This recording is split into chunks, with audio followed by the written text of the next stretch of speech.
Morning students, you are most welcome in your online classes. Today it's your SST English medium class. So students, today in this video we discuss your short question 5th and 6th. Your 5th question, what do you mean by consumer exploitation? Consumer exploitation ਕੀ ਹੁੰਦਾ? ਖਪਤਕਾਰ ਦਾ ਸ਼ੋਸ਼ਣ। ਜੋ ਵੀ ਕੋਈ person ਕੋਈ ਚੀਜ਼ ਨੂੰ bye ਕਰਦਾ ਉਹਦਾ ਐਕਸਪਲੋਟੇਸ਼ਨ ਮਤਲਬ ਸ਼ੋਸ਼ਣ ਕਿਵੇਂ ਕੀਤਾ ਜਾਂਦਾ, ਉਹਦਾ ਕੀ ਮਤਲਬ ਹੈ? What are the main methods of consumer production? कि जेकर किसी कंज्यूमर की खरीददारी का शोषण हो रहा, एक्सप्लोटेशन हो रही है, तो किहड़े मैथड उन्हें की प्रोटैक्शन देने वास्ते, सुरक्षित करने वास्ते? आंसर की consumers exploitation मीनस the exploitation of the consumer from unfair trade practice of the producers of consumer good. कहने का मतलब की है कि जो कोई भी परसन है जोड़ा कंज्यूमर है नू गुड्स सील करता हैगा उहदे नाल की अनफेयर ट्रेड प्रैक्टिस मतलब की हुंदा कि उन्हें सही रेट ते नहीं दिंदा हैगा जां उहदी मतलब कि उन्होंने वध रेट ला के बेचदा है। तो आप सिंपल वर्ड्स दे विच की कह सकते हैं कि जो किसी कंज्यूमर नू किसी बिजनेसमैन द्वारा की है हराश किया जाता है जां कि किसी कंज्यूमर नू लैक ऑफ की हुंदी है किसी प्रोडक्ट की अपने नॉलेज नहीं होंगी तो उन्होंने की ज़्यादा रेट के उत्ते जां उन्होंने की है ज़्यादा आप कह सकते एड्स दे के की है परसन की उस चीज़ को खरीदने के लिए मजबूर करना। दैट इज़ कॉल्ड की हुंदा साडा consumer exploitation. Trading classes are putting their all out offers to exploit the consumer as they are the most confused and unorganized person in a modern Indian economy। कि ਜਿਹੜੀਆਂ trading classes ਹੁੰਦੀਆਂ ਵਪਾਰੀ ਲੋਕ ਹੁੰਦੇ ਆ ਉਹ ਹਰ ਤਰ੍ਹਾਂ ਦੇ ਕਿ ਆਪਣੇ ਐਫਰਟਸ ਕਰਦੇ ਆ ਇੱਕ ਕੰਜ਼ਿਊਮਰ ਨੂੰ ਇੱਕ ਕੀ ਹੈ ਪਰਚੇਜ਼ਰ ਨੂੰ ਕੀ ਹੈ ਐਕਸਪਲੋਰ ਕਰਨ ਦੇ ਲਈ। ਉਹ ਬਹੁਤ ਸਾਰਾ ਆਪਾਂ ਜੇ ਮੰਨ ਲਓ ਆਪਾਂ ਸ਼ਾਪ 'ਤੇ ਜਾਂਦੇ ਹਾਂ ਤਾਂ ਆਪਾਂ ਨੂੰ ਬਹੁਤ ਸਾਰੀਆਂ ਚੀਜ਼ਾਂ ਨੂੰ ਵਧਾ ਚੜਾ ਕੇ ਦੱਸਦੇ ਆ, ठीक है। कोई चीज़ सही नहीं होंगी फिर भी उन्होंने बारे कि आपको बहुत ज़्यादा की आपको की कर लेंगे गुमराह कर लेंगे। अडलरेशन की होंगी है? Adulteration substandard package goods use of non standard weights और misleading and fabricated advertisement are such activities.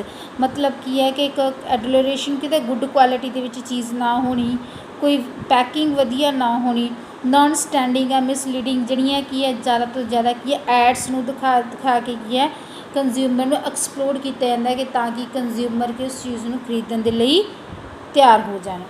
अगे स्टूडेंट आ मैथड्स अपनी किहड़े मैथड्स है कि आप जे मान लो किसी कंज्यूमर की की एक्सप्लोटेशन हो रहा किस किस मैथड के नाल वो अपनी इंटरस्ट अपने हितों की बचा सकता है।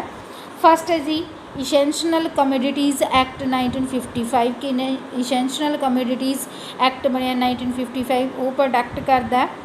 The standard of weights and measure act 1976, the prevention of food adulteration act 1976।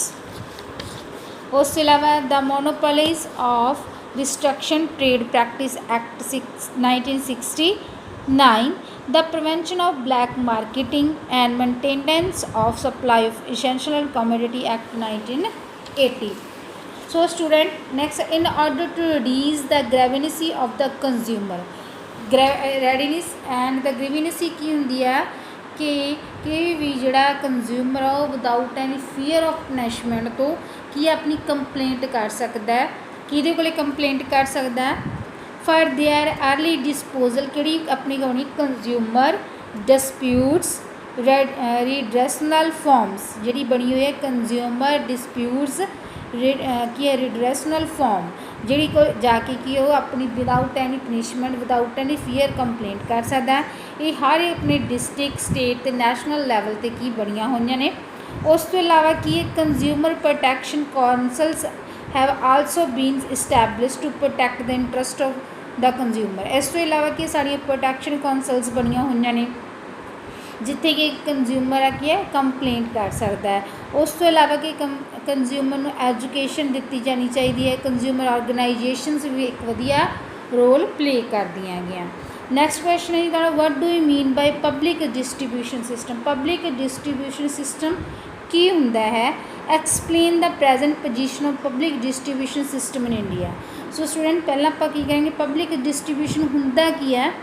Public distribution system signifies a system through which the government of a country makes provision to supply essential item कि public distribution जिथे कि एक government आ जी अपनी country दे विच अपनी country के लोगों essential items जो लोड़ी दियाँ चीज़ां ने लाइक आ फूड ग्रेन्स आ शुगर आ क्रोसिन आ अपने लोगों सप्लाई कराउंदी है कि स्पैशली पूअर पीपल उन्होंने की बोलते हैं आप पब्लिक डिस्ट्रीब्यूशन।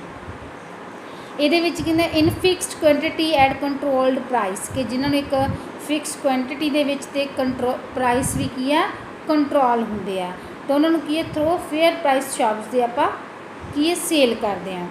अगे कि 3 मेन कहते कि है डिस्ट्रीब्यूशन के सिस्टम है। फस्ट आ पब्लिक प्रोक्यूरमेंट सिस्टम जनतिक खरीददारी सिस्टम बोलते जिन्होंने आप पब्लिक प्रोक्यूरमेंट सिस्टम कि in 1988 over 14 million tons of food grains were produced by the government at procurement prices जी कि जनतिक खरीददार प्रणाली है वो द्वारा कहते 1988 दे विच 14 मिलियन टन जोड़ा फूड ग्रेन आ की है वो प्रोड्यूस किया गया सीगा इन प्रोक्यूरमेंट की है प्राइस के विच।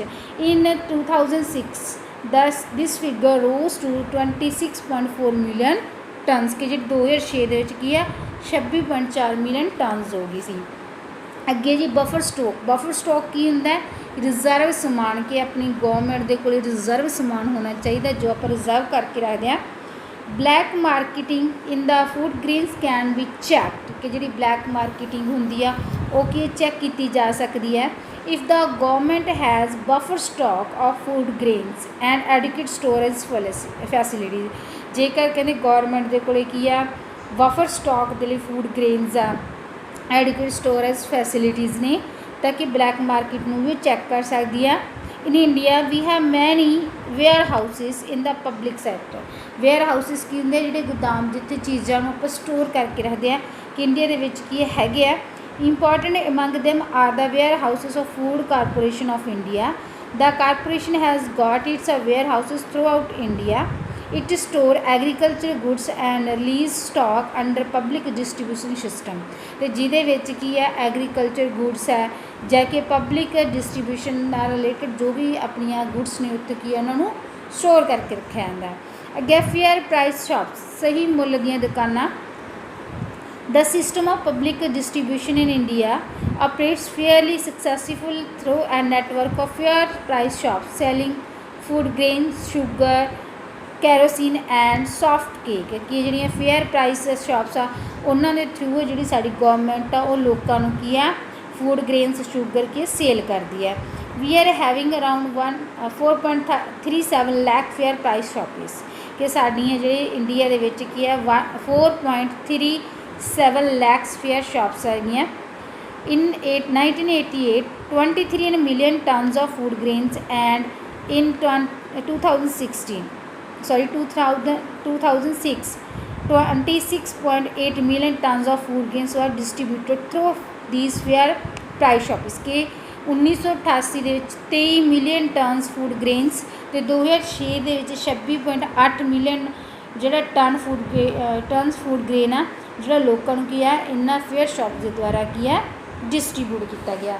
सो student we revise again consumer exploitation की होंगे जोड़ा की है कि विदाउट एनी नोइंग प्रोडक्ट के जो पर्सन प्रोडक्ट बारे नहीं जानते तो ट्रेडर्स की उन्होंने एक्सप्लोट करते हैं उन्होंने की है वार वार एडवरटीजमेंट है अडलरेशन दिखा के उन्होंने एक्सप्लोट करते हैं। अगे बहुत सारे अपने प्रोटैक्शन लॉ बने हुए हैं 1955 के विच बनया होया 1976 के स्टैंडर्ड लॉ बने 1976 के प्रिवेंशन लॉ बने। इस तो इलावा 1969 के मोनोपोलाइज रिस्ट्रक्शन बनी है।